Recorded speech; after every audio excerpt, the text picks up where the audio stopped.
Salam sejahtera dan selamat petang saya ucapkan kepada semua yang bersama-sama dengan saya dalam webinar pada hari ini. Terlebih dahulu, terima kasih saya ucapkan atas kehadiran Anda semua yang sudi meluangkan masa dengan kami dalam webinar ini. Saya Afifah, selaku moderator Anda pada petang ini.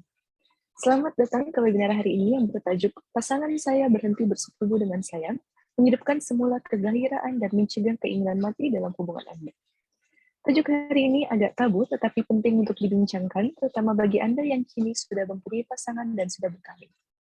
Kepada Anda semua yang hadir pada webinar ini, sudah tentu Anda akan mendapat ilmu baru dan mendalam tentang tajuk ini yang mungkin saja dapat membantu Anda dalam hubungan Anda dengan pasangan. Baiklah, mari saya mulakan dengan memperkenalkan tuan speaker kita pada hari ini. Tidak lain dan tidak bukan speaker yang banyak pengalaman dan terkenal, yaitu Dr. Edward Chan. Beliau merupakan terapis seks dan pasangan yang diperakui lembaga, Fellow Persatuan Psikoterapi Malaysia, ahli lembaga Persatuan Psikoterapi Counseling dan Psikiatri Antarbangsa, Fellow Majelis Psikoterapi Sedunia, penceramah jemputan LPKM, Kementerian Wanita dan Perpaduan Sosial, Forum Kesehatan Keluarga, penceramah jemputan untuk Nine World Congress for Psychotherapy, penceramah utama untuk persidangan psikoterapi, counseling, dan psikiatri antarbangsa, penceramah jemputan untuk persidangan psikiatri Eropa ke-37 mengenai kimia skema pasangan, pengarang Love May Not Be Enough, pengarang bersama Current Research and Practices on CBT di Asia, diterbitkan dalam jurnal untuk Reattach Therapy and Developmental Diversities, diterbitkan dalam Journal Cognitive Theory and Research, diterbitkan dalam International Journal of Psychiatry, juru pulih Reattach bertauliah, dan juru pulih klinik Amin yang bertauliah. Dengan ini, marilah kita mempersilahkan panel kita pada hari ini, Tuan Speaker Dr. Edward Chan, untuk membuka tirai membicarakan secara dalamnya tentang tajuk webinar hari ini. Someone. Oh, you haven't recorded it. I already continued the recording. Right, so just now it was recorded, your introduction. Yeah, but the introduction already recorded. So as just well, now your introduction was recorded, Doctor. I just paused it before you came, and then after you came, I continued.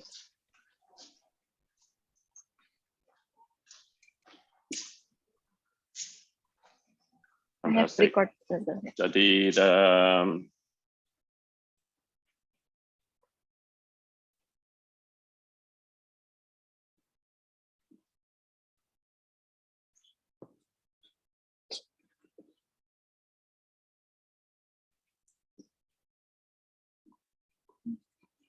Hello, Doctor.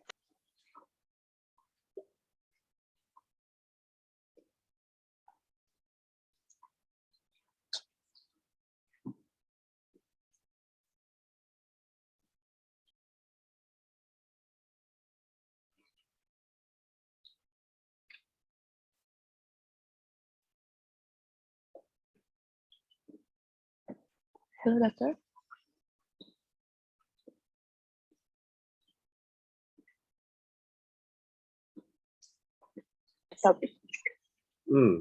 Jadi ada apa soalan on this topik ini? Tajuk hari ini mengenai pasangan saya berhenti bersetubuh dengan saya, menghidupkan semula kegairahan dan mencegah keinginan mati dalam hubungan Anda. So, jadi saya ingin tanya satu soalan, Dokter. Bagaimana untuk memulakan perbincangan tentang seks dengan pasangan kita? Contohnya pasangan mulai hilang nafsu seks dan sebagainya. Walau bagaimanapun mungkin sesetengah orang masih terlalu berat hati untuk bertanya atau membincangkan perkara ini dengan pasangan mereka. Jadi mungkin ada ketua bagaimana untuk memulakan perbincangan mengenai seks dengan pasangan?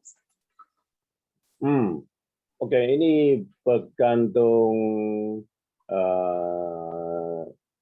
dengan hubungan seks mereka yang berlalu itu. Adakah mungkin di mula berhubungan mereka, seks adalah lebih rapat, lebih bagus, dan sekarang sudah tidak ada itu bergantung kepada situasi ini. Okay. Kalau contohnya seks mungkin bermula adalah lebih rapat, lebih bagus. Jadi pasangan boleh membuat satu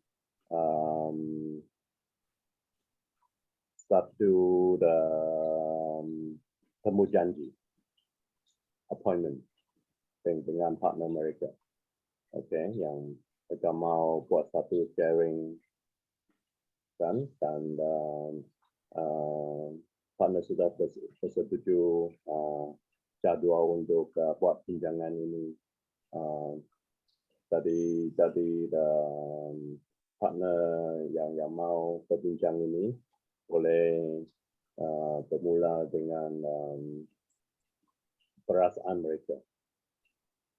Okay. Saya rasa hubungan seks kita tidak semacam dulu. Mula-mula kita, kita punya ada hubungan, kita punya bila kita mula kawin, kan? Boleh macam ini kita boleh bermula perbincangan. Perasaan saya ialah hubungan seks telah kurang, dan kita boleh mula dengan entry point begini, dan saya mau berbincang, mau share dengan bagaimana kita boleh buat satu improvement supaya hubungan seks kita akan menjadi lebih bagus lagi. Mungkin tidak seperti yang dulu, tapi pun akan memuaskan keperluan kedua-dua parti. Jadi perbincangan ini ialah mengenai keperluan masing-masing partner. Tengok apakah keperluan saya, apakah keperluan partner. Okay. Dan ya, dengan itu kita boleh buat satu negotiation, apa panggil negotiation, satu negosiasi untuk bagaimana kedua-dua parti punya keperluan boleh dimuaskan. Okay. Ya, jadi tengok memang kalau dari permulaan hubungan pun hubungan seks ada, itu situasi yang lain. Boleh ada bincangan yang besar. Okay. Jadi ada satu message dari kami. Apa message ini? Dokter, kita ada pertanyaan soalan dari kami ini. Dokter, boleh saya paham kenapa kekerapan seksual activity semakin berkurang apabila pasangan sudah lama bersama? Dan selalunya lelaki yang akan hilang interest dengan pasangan mereka selepas mereka sudah bersama untuk masa yang. Oke, soalan pertama ialah kenapa hubungan seks berbeza selepas pasangan sudah lama dalam berhubungan ataupun perkahwinan. Soalan kedua ialah apa? Soalan kedua, dan selalunya lelaki yang akan hilang interest dengan pasangan mereka selepas mereka sudah bersama untuk masa yang lama. Oke, saya pikir itu bukan kita boleh jawab soalan pertama dulu, nanti kita tengok soalan kedua. Oke,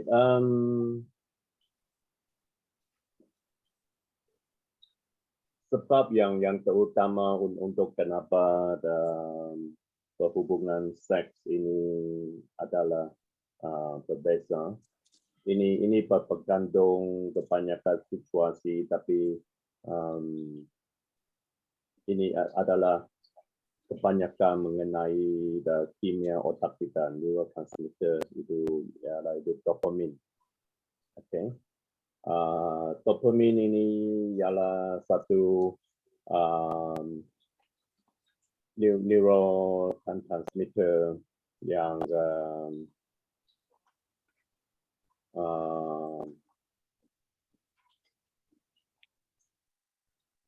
ialah satu neurotransmitter yang memberikan kita satu macam emosi yang menarik. Okay. Jadi untuk ini dopamin akan untuk kita mendapatkan harap yang sama, artinya kita kena buat satu tingkah laku untuk menyipatkan dopamin ini di keluarga. Okay. Tapi tingkah laku atau pengalaman ini diperlu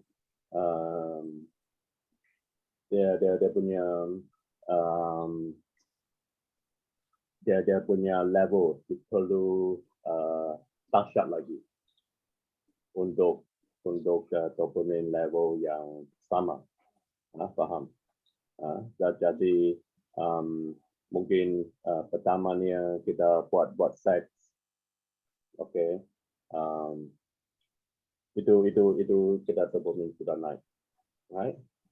Tapi kalau kita buat lagi berhubungan seks yang sama di tempat yang sama, dopamin ini tindak laku tidak cukup untuk maintain dopamin level itu.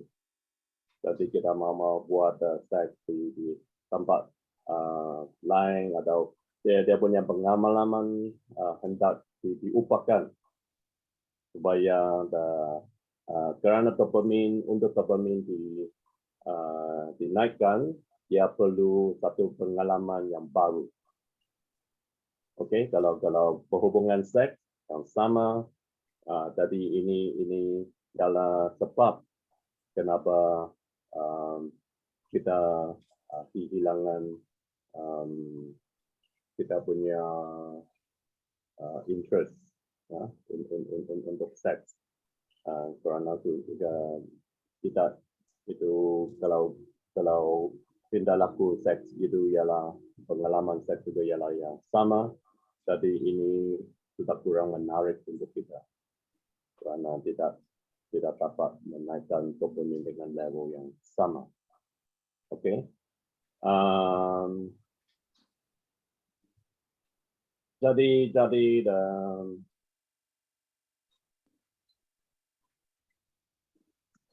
Jadi untuk ini akan memberikan kita jawapan tentang soalan yang kedua itu juga. Kerana dopamin ini memang ada di lelaki dan wanita juga. Okay. jadi dalam segi dopamin untuk kita maintain dia punya level dan meninggikan lagi jadi pengalaman tingkah laku seks ini sama juga hendak dijadikan satu pengalaman yang baru. Okay, tapi ada sedikit perbezaan lelaki dan perempuan dalam pengalaman seks, right? Ini mungkin ada dipengaruhi dalam segi upbringing, nurturing, dan juga dalam segi biologi, kan? Oke, kita dalam pengalaman lelaki memang kita lebih senang membuat satu kebiasaan seks dengan cinta, percintaan, love and sex. Dalam golongan lelaki memang kita lebih senang membuat separate out, mengasingkan kedua ini. Kita boleh buat seks dengan orang yang kita tidak cinta. Ini lelaki boleh membuat perbezaan ini. Ini mungkin ialah kerana dalam upbringing, budak-budak lelaki dia buat banyak ini masturbation, right? Jadi ibu bapa pun okey juga kalau lelaki buat masturbation ini. Masturbation apa panggil ini? Saya pun tidak dalam Melayu, ya. Apa panggil masturbation? Jadi tahu tak, Aulia?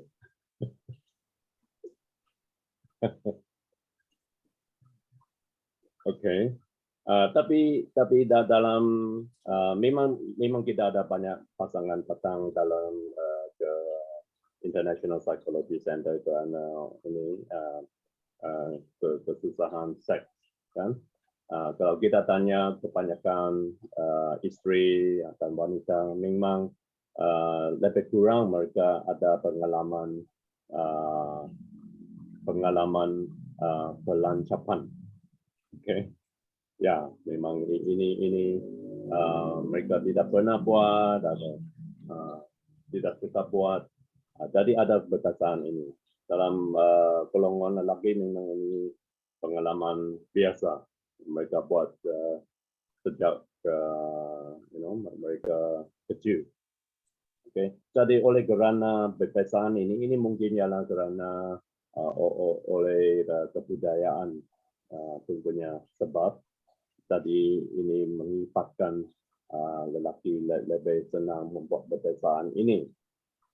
Okey. Jadi ini adalah satu perbezaan pengalaman lelaki dan wanita. Okey. Dan wanita mereka perlu lebih banyak emosi, cinta untuk membuat seks. Tapi lelaki kalau dapat bagus, tapi kalau tak ada pun okey juga, kerana kita sudah buat kebiasaan dalam kerana oleh masturbation ini, ya. Jadi oleh kerana ini memang kita ada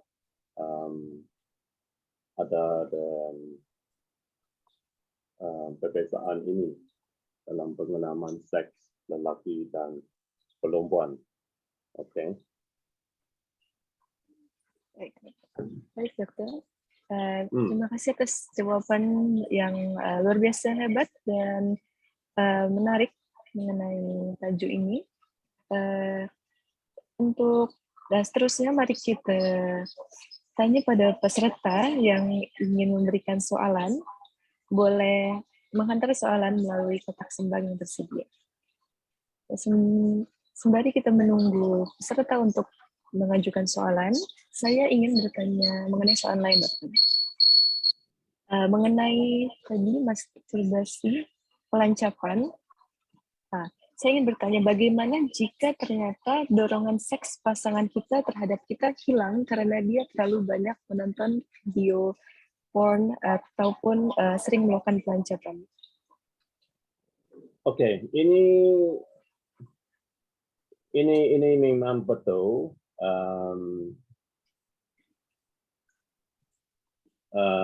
Apa panggil desire atau nafsu, ya, nafsu seks kita terhadap pasangan kita mungkin akan kurang. Ada beberapa sebab. Satu ialah karena semasa kita menonton porn ini, mungkin kita buat ini pelancapan. Sudah buat pelancapan, sudah kita ada orgasm, kan? Jadi nafsu sudah hilang, nafsu sudah ini dopamin sudah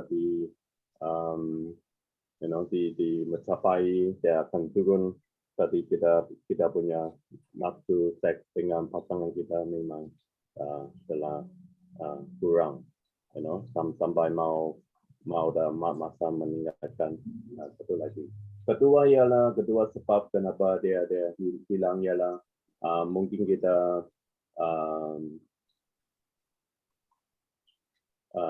dalam porn kita menonton orang yang baru. Berbanding dengan pasangan kita sudah tahu mereka, tak ada ini pengalaman baru sudah. Oke. Jadi dalam perbandingan ini memang nafsu kita akan lebih kurang terhadap pasangan ini. Oke. Jadi porn ini adalah satu masalah, ketagihan porn. Ini memang ada satu masalah besar untuk pasangan yang mau pengalaman seks yang bagus.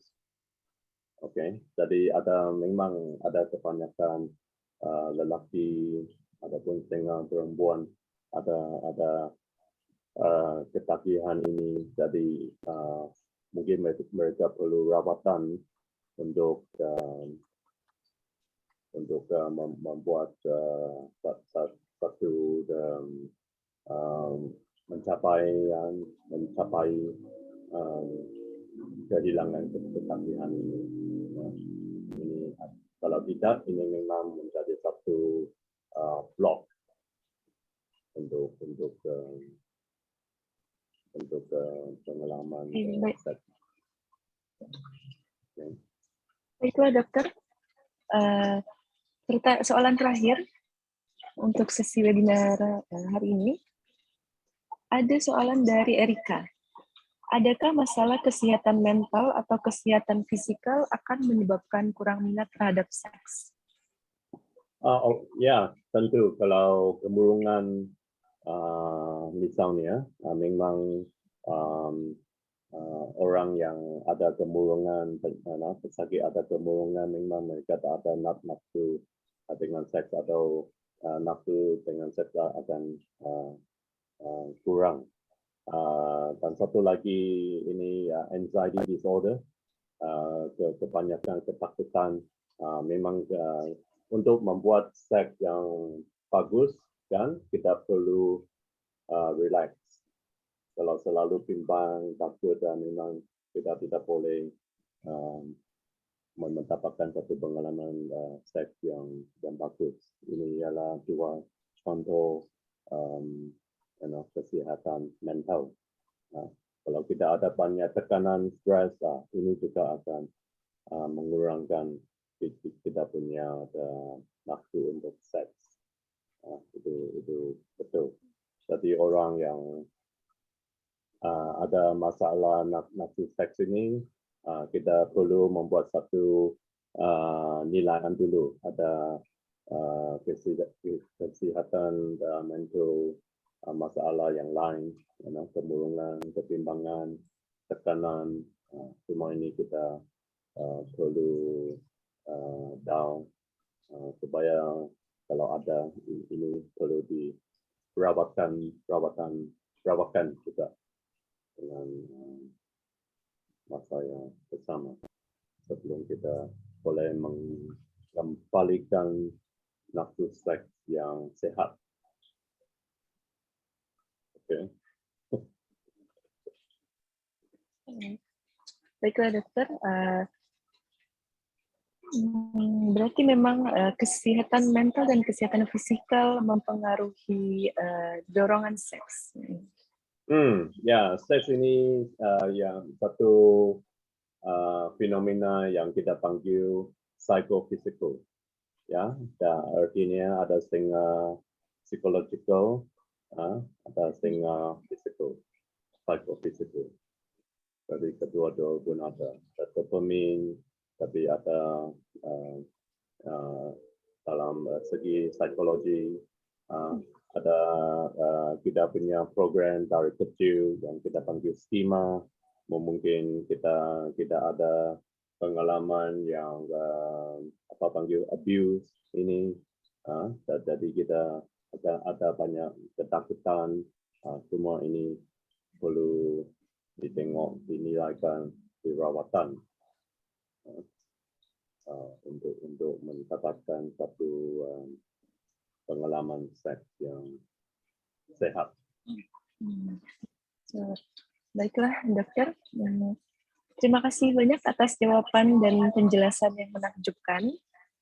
Sebenarnya banyak lagi yang saya dan peserta ingin tanya, karena tajuk ini memang menarik dan penting untuk dibincangkan. Namun masa untuk webinar telah habis, jadi sekali lagi saya ucapkan terima kasih kepada Dr. Edward Chan yang sudi menjadi penceramah di webinar hari ini. Saya juga mengucapkan terima kasih kepada peserta yang hadir. Semoga kita dapat bertemu di lain masa di webinar yang lain. Saya Afifah sebagai moderator mengucapkan terima kasih dan jumpa lagi. Sama-sama. Saya harap semua akan mendapatkan pengalaman seks yang sehat. Thank you, Doctor. Thank you, everyone.